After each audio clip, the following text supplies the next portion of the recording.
வணக்கங்க. என் பேர் மோகன் ராஜா.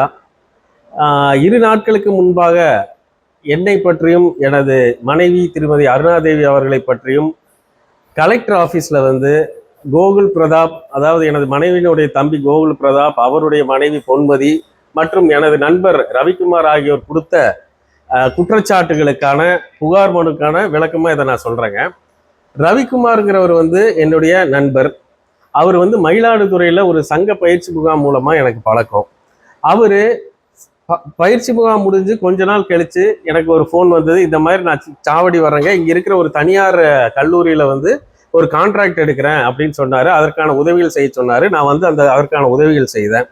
அதை போக அப்போ திடீர்னு அவர் என்னன்னாரு, இந்த மாதிரிக்கு எனக்கு சில பொருளாதார உதவி தேவைப்படுது, அதுக்கு நான் வங்கியில் அணுகுனப்போ எனக்கு என் பேரில் ஏதாவது பத்திரம் வேணுங்கிறாங்க, நான் உங்ககிட்ட இருந்து ஒரு ப்ராப்பர்ட்டி பர்ச்சேஸ் பண்ணிக்கிறேன், அதுக்கு ஒரு பேமெண்ட் முதல்ல தரேன், அதுக்கப்புறம் லோன் வந்ததுக்கப்புறம் கொஞ்சம் கொஞ்சமாக தர்றேன் அப்படின்னாரு. சரி, நான் அதுக்கும் அந்த உதவியும் பண்ணேன். பின்னாடி அந்த லோனை வாங்கினதுக்கப்புறம் அவர் செய்த தொழில்கள் எதுவுமே சரி வராத காரணத்தினால, அவருடைய தொழிலில் நஷ்டம் ஏற்பட்டதுனால என்னை ஒரு நாள் வந்து பார்த்தாரு. இந்த மாதிரிங்க, எனக்கு வந்து நீங்கள் இந்த லோன் என்னால் இது கட்ட முடியலைங்க, நீங்கள் எனக்கு அதாவது இந்த இடத்தினுடைய விலையை எனக்கு கொடுத்துட்டு இந்த லோனை க்ளோஸ் பண்ணி எனக்கு கொடுங்கன்னாரு. அதுக்கு தகுந்த மாதிரி அவர் எடுத்திருந்த மொத்தமாக 45 + 41 86 லட்சத்தில் 45 லட்சம் கட்டி முடிச்சுட்டாங்க. மீதி 41 லட்சத்தை லோனில் வந்து கிட்டத்தட்ட 80% மேலே கட்டி முடிச்சுட்டேன். அது போகவும் இவருக்கு பொருளாதார ரீதியாக நிறைய உதவிகளை பண்ணியிருக்கிறேன். இப்படி இருக்கிற சமயத்தில் நான் வந்து இந்த இடத்த வந்து நீங்கள் திருப்பி எழுதி கொடுங்கன்னு சொன்னப்போ இவர் அதை எழுதி தர மறுத்துட்டு எனது மைத்துனர், அதாவது கோகுல் பிரதாப்போட சேர்த்துட்டு இந்த இடத்த வந்து அபகரிக்கணும்னு நினச்சிட்டு இந்த மாதிரி பொய்யான புகார்களை கொடுத்துட்டு இருக்காருங்க. இவருக்கு நான் எவ்வளவு பணம் கொடுத்துருக்கேன், என்னென்ன உதவிகள் செஞ்சுருக்கேன்னு என் கூட இருக்கவங்க எல்லாத்துக்குமே தெரியும். இவர் மயிலாடுதுறையிலேருந்து ஏன் இங்கே வந்தாருன்னு மயிலாடுதுறையில் போய் இவரை பற்றி விசாரித்து பார்த்தோம்னாலும் தெரியும். யாரோ ஒருத்தருடைய தவறான வழிகாட்டுதல்னால இவர் இந்த மாதிரி பண்ணிருக்காருங்க.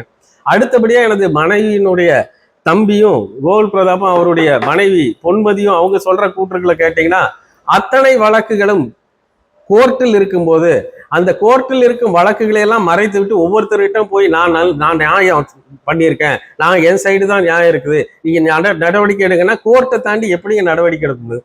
அவருக்கு வந்து உரிமை இருந்ததுன்னா கோர்ட் மூலமா நிரூபிக்கட்டும். இப்படி தேவையில்லாம என் கூட இருக்கிறவங்களை எல்லாம் தூண்டி விட்டு என்னை பத்தி அவதூறு பரப்பி விட்டு இந்த மாதிரி குறுக்கு வழியில சாதிக்கணும்னு அவர் நினைக்க வேண்டாம். தயவு செஞ்சு கோர்ட் மூலமாகவே அவர் எந்த நடவடிக்கை எடுத்தாலும் நாங்கள் ஒத்து வரோம். அதுக்கு தகுந்த மாதிரி கோர்ட்லயே அவருடைய நியாயத்தை வாங்கிடணும்னு நான் கேட்டுக்கிறேன். இதே மாதிரி என்னை பற்றியும் என் மனைவி பற்றியும் அவதூறு பேசிய இவங்க 3 பேருக்கு மேலேயும் சட்டப்பூர்வமா மான நஷ்ட ஈடு வழக்கு எடுப்பேங்கிறத நான் இந்த கடன் தெரிவித்துக் கொள்கிறேன். நன்றி, வணக்கம்.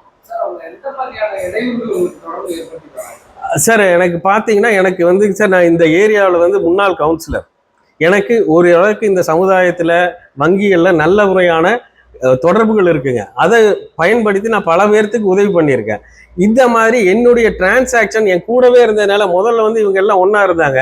அப்போ இருக்கையில் என்னுடைய டிரான்சாக்ஷன் எல்லாம் தெரிஞ்சுட்டு போய் நான் என்னென்ன பண்ணுறேன்னு பார்த்துட்டு அதில் யாரை வச்சு என் மேலே கம்ப்ளைண்ட் பண்ண கொடுக்கலாம், எந்த விதமான கம்ப்ளைண்ட் கொடுத்தாலும் அதில் வந்து முகாந்திரம் இருந்தால் மட்டும்தான் எடுப்பாங்களே தவிர, இவர் 3 வருஷமா மொட்டை பெட்டிஷன் போடுறது மட்டுமே தொழிலா வச்சிருக்கிறாரு. அவருக்குன்னு எந்த தொழிலும் கிடையாதுங்க. பெத்த தந்தை, 72 வயசான தந்தை கஷ்டப்பட்டு வேர்வை சிந்தி ரத்த தீசி சம்பாதிச்ச சொத்தை உடனடியா அவர் கைக்கு வரணும்.